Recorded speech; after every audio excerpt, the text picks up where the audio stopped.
Okay, so you want to buy a Dota 2 team. Here's the pitch nobody gives you up front. This is the game that once produced the single richest prize pool in the history of competitive gaming. Over $40 million, one tournament, one summer. And it's also the game where this year, the reigning world's best team looked at that same prize pool, looked at their own championship roster, and decided the smartest move was to sell the whole thing to a betting company and quit. That's not a hypothetical. That happened in 2026 to the best team in the world, while they were still winning. So before you sign anything, you need to understand, in Dota 2, being the best team on the planet and being a profitable business are two completely different things. Everything that follows is the math behind why. Like Counter-Strike, Dota 2 has no franchise fee. Valve doesn't sell you a slot. There's no $10 million buy-in like the LCS. No ownership committee approving your application. You just show up and try to win. Cheap version, an unranked 5-stack, a rented bootcamp house, a coach.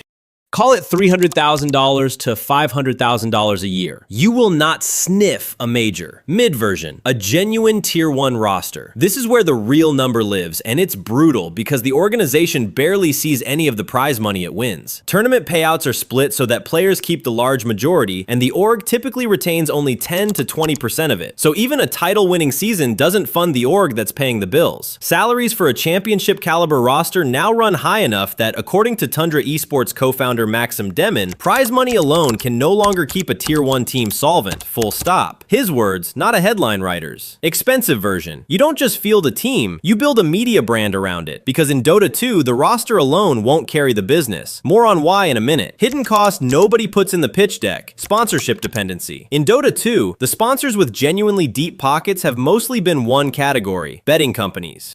And betting companies are exactly the sponsors currently getting squeezed by tightening gambling regulation worldwide.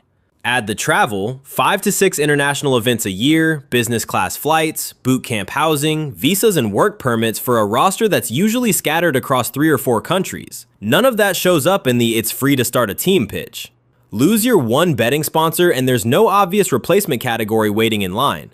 Here's what makes Dota 2 different from almost every other major esport, and it cuts both ways. Valve has deliberately refused to build a franchise system. No guaranteed seats, no revenue sharing, no relegation-proof safety net, ever. Compare that to the LCS, or the Call of Duty League, or Overwatch League. Pay tens of millions up front, get a guaranteed seat and a guaranteed slice of media revenue no matter how badly you lose on stage. Dota 2 gives you none of that. And until 2023, at least there was a structured path, the Dota Pro Circuit, a season-long system of regional leagues and majors that told you exactly how to qualify for the international. Then, Valve canceled it. After the 2023 season, the DPC was gone entirely, and Valve had already pulled back hard on its own involvement in Dota Esports starting in 2022. What's left is thinner than what came before it. A single Valve-run event a year, the international, plus whatever third parties like the Esports World Cup choose to run. No franchise floor, no structured path to the top anymore either. Just an open field, a shrinking calendar, and whoever can still afford to compete. Where a published points table used to tell you exactly what you needed to qualify, invites to the season's biggest events now come from a mix of results and direct invitations handed out by tournament organizers, which means part of your business now depends on staying likable to the people running third-party events, not just on your scoreboard. So if prize money only covers a sliver of costs, where does a Dota 2 organization actually make its money? First, sponsorship, and as covered, that pool is dominated by betting brands, which is both the biggest revenue lever and the biggest risk on the balance sheet. Second, in theory, merchandise and content, the way CS2 organizations sell jerseys and skins, or the way League of Legends orgs build franchise equity they can later sell for a profit, or the way Valorant orgs charge appearance fees just to show up. Dota 2 has none of that ecosystem. Analysts covering the scene put it bluntly. Dota 2 brand value sits below comparable esports tiers, because an organization here mostly functions as a delivery vehicle for a roster of players, not a brand anyone buys a shirt to support. Valve does sell cosmetics tied to the game itself, the Battle Pass, the Compendium, but that revenue flows to Valve first, and only a slice of it comes back out as prize money. It funds the tournament, it doesn't fund the team. Third, the tournament itself.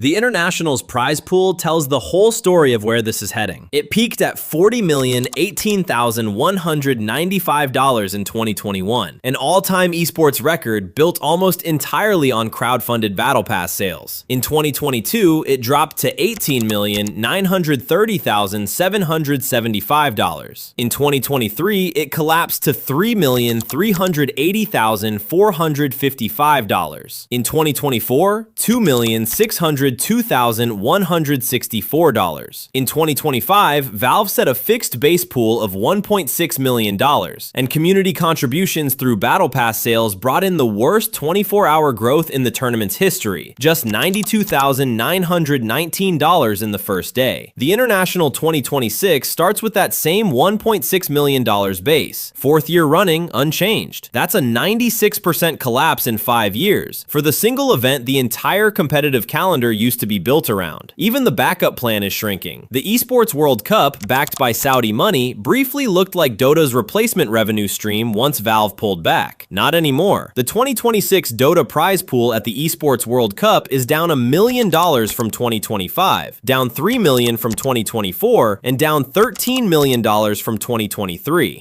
So picture the full stack an owner is standing on. Valve's own tournament money down 96% since 2021. The alternative Saudi-backed event also shrinking every year. No franchise revenue floor underneath any of it. And the only category of sponsor with real money, betting companies, currently walking straight into a regulatory headwind. Compare that to a sport like the LCS, where a bad year still comes with a guaranteed check. In Dota 2, pull any one of those props out and there was never much holding the business up in the first place. Compare it to Counter-Strike 2, where Valve at least runs a sticker economy that sends real, recurring money back to qualified teams every major. Dota 2 doesn't have an equivalent revenue stream tied to the game itself. Cosmetics fund the prize pool, not the roster's payroll. Here's how that plays out for real organizations. Tundra Esports won the International in 2022, the peak year of that $18.9 million prize pool.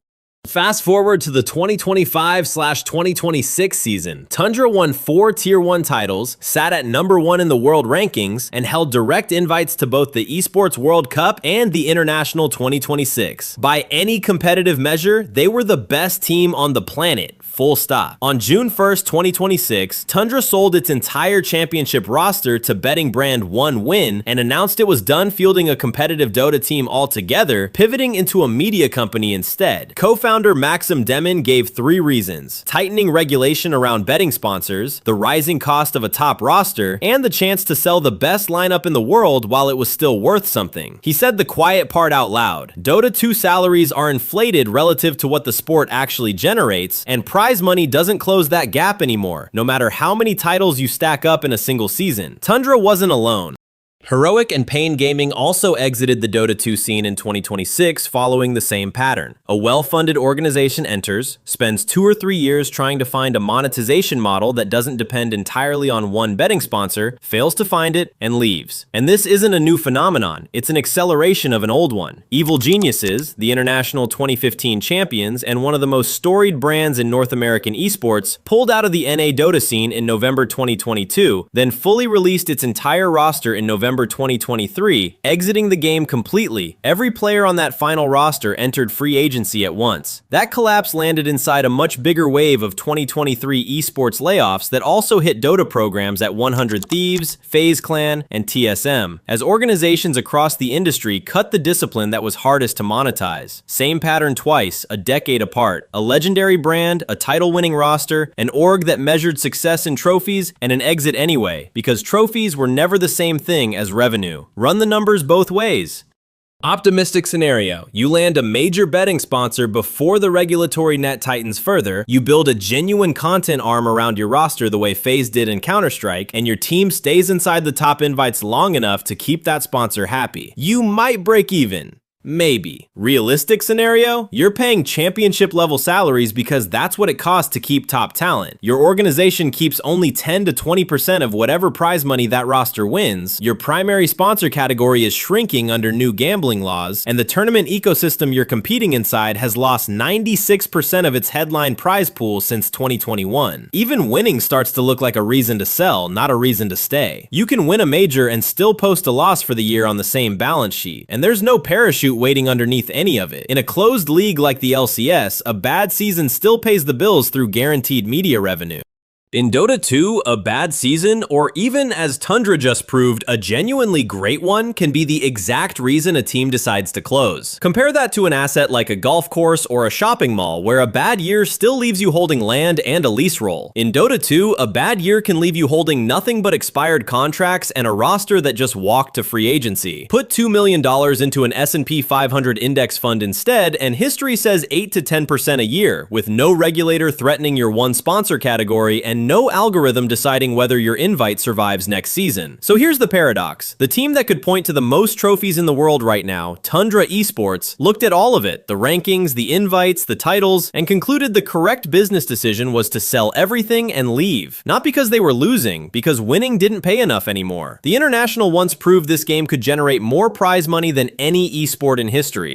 5 years later, it's proof of the opposite, that a tournament can go from $40 million to $1.6 million, and the sport can still be popular. And none of that popularity converts into a business a champion actually wants to stay in. Evil Geniuses proved a legendary name isn't collateral. Tundra proved a championship roster isn't either. So if someone offers you a Dota 2 team next week, the best roster money can buy, direct invites to every event that matters, ask what Maxim Demon already answered. Can the prize money and the sponsors actually cover what you're paying the players? Because in this game, apparently, even the champions had to admit the answer was no.